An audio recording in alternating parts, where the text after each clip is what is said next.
Well,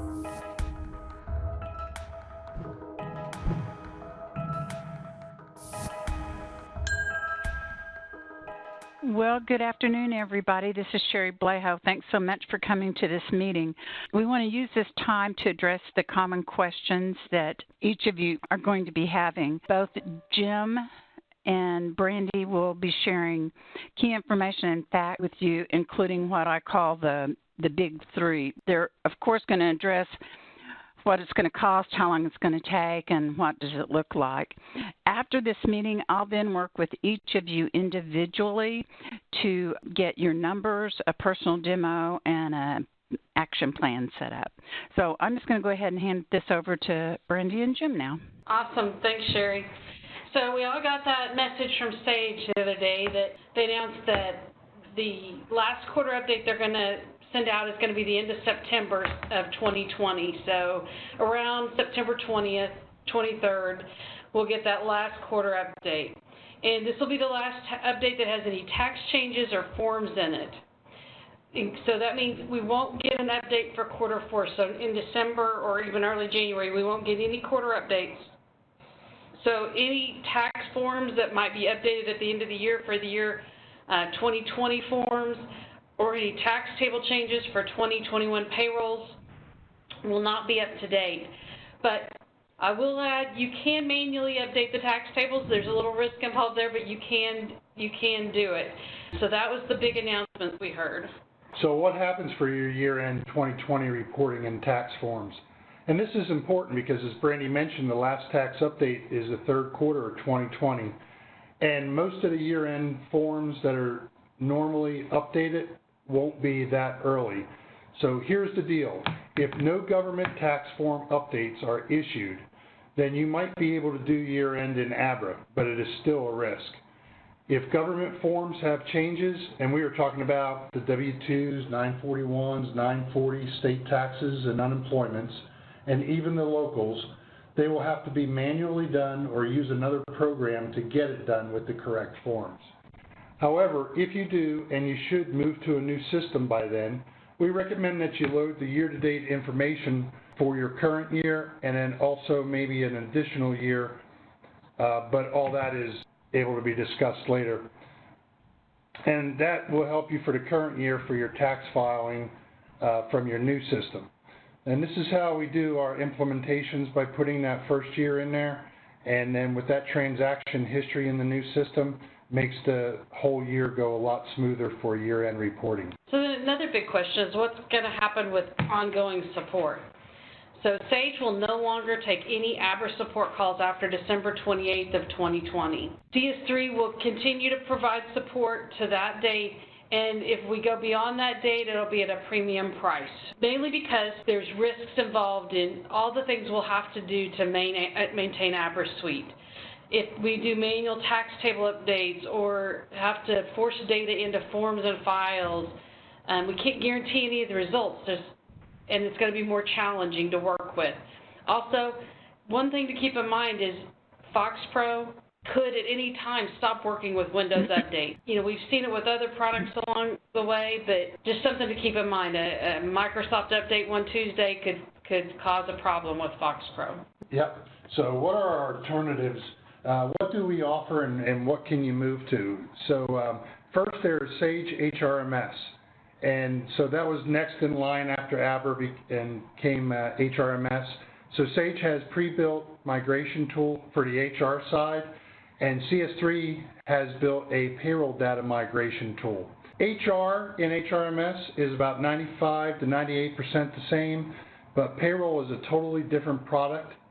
And the option of buying other modules with third-party vendors such as HR Action, Cyber Recruiter, and Insperity Time and Attendance are also available. You could look at Scissortail. It was a product we added in about 4 or 5 years ago. It's a SaaS-based product, and that was one of the primary reasons we brought it on board. It gave us some additional capabilities we didn't have.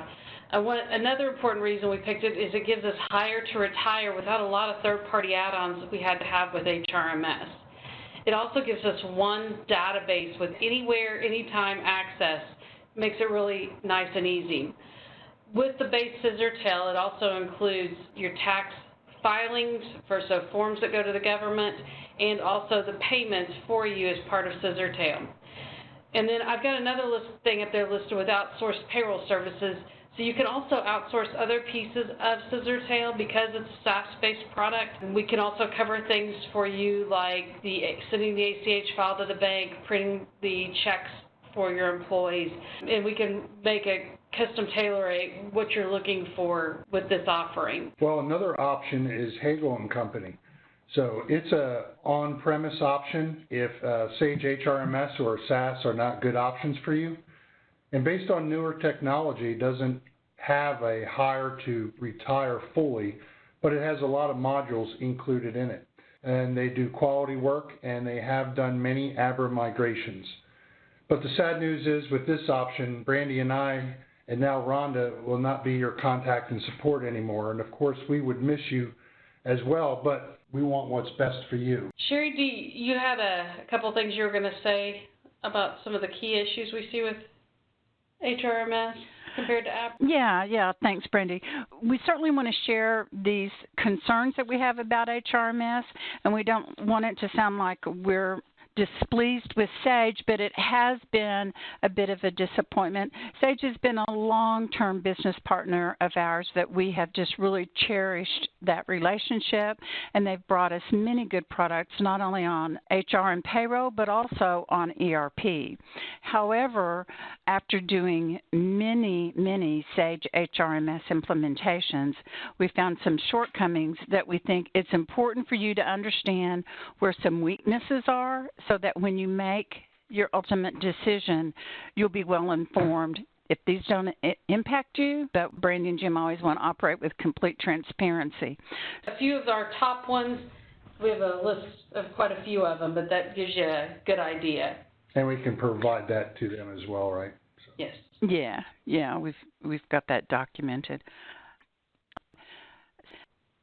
So the marketplace for all of the software is moving into the subscription-based model, and Sage is going to be doing the same thing for HRMS. And they've already announced that they're going to have about a 12% increase in the maintenance fees this year. It's already, for any of you that have gotten your annual notice, you've probably already seen that. So how much does it cost? And down at the bottom, I've got a link to our website for this hotspot. What you'll see here is that you can see on the top left, I've got for payroll only, and on the top left, bottom right, I've got the HR data, and I've got HRMS and Scissortail comparatively for year one versus year over year. One thing you'll notice is that the HR prices are quite a bit less, and that's because they're just charging you a small upgrade fee. If you were payroll only, both show you if it's only payroll only or HR only. If you add on modules or increase employee counts or users, it would increase the prices from here. But this is just to kind of give you some examples of some of the pricing differences. And the next big question we get a lot is, how long is it going to take? So Sage HRMS, HR and payroll typically take anywhere from 3 to 4 months based upon the resources of both teams, and could be longer if you need third-party tools added. HR migrates over pretty smoothly. Like I said, there's a pre-built conversion tool for that. No changes needed really to that side of things. But the payroll setup is totally from scratch. So because that is a new system, you just have to have the time to get it all set up and test it out. And then we have a built-in migration tool to go from Abra to HRMS for the payroll side, but the setup is still needed, and that's what takes some time. For Scissortail, HR and payroll, it typically takes about 2 to 3 months. And you might say, well, why is it less than HRMS? We pre-built some of our rules inside the system, things like earnings and deductions that we commonly see, which helps us speed up the setup. You still would be able to add any customized earnings or deductions specific to your organization. And we would also put in things like your org equivalents of the org levels, benefits, etc. And we've already built migration tools to help people move from Abra or Sage HRMS to Scissortail. And then we have that third option that I mentioned earlier with Hagel & Company, a product that takes typically 2 to 3 months. And they also have built migration tools from Abra as well. Of course, all the projects that we're talking about would include, the kickoff, setup, the trial conversion, the parallels, and final conversion, and then the go live, the support thereafter. And then we know you guys are all anxious to see demos. So the third question is, what does it look like? And there's a lot of people that want to see demos. So we've prepared several on-demand demos that can be found at the Migration Hotspot. Once again, that link's down at the bottom. And then we've also posted some previous Smart Talks user group meetings where we did side-by-side comparison of Scissortail to Sage HRMS. Those will be nice to be able to look at as well. So Sherry's going to be coordinating all the demos for us. So let me turn this back over to you, and she'll walk you through our next steps. Thank you, Jim and Brandy. So whether you guys decide that you want to migrate from Abra to HRMS, move to Scissortail, or Hagel & Company, we want to start by having a discovery meeting with you to confirm what's working, what is not, update the demographic information that we have on you, and then to see if there's any additional features that you may want to include in this transition. And then after that discussion, then jointly we'll confirm, decide what you think is the best product for you to see first, and we'll get that demo scheduled. During every demo, we always uncover some other issues or desires that may impact your pricing. So after that demo, then we'll be able to get your fixed fee proposal for you. Thank you all for coming. We'll call it a day. Thanks, Sherry. Bye-bye. Bye.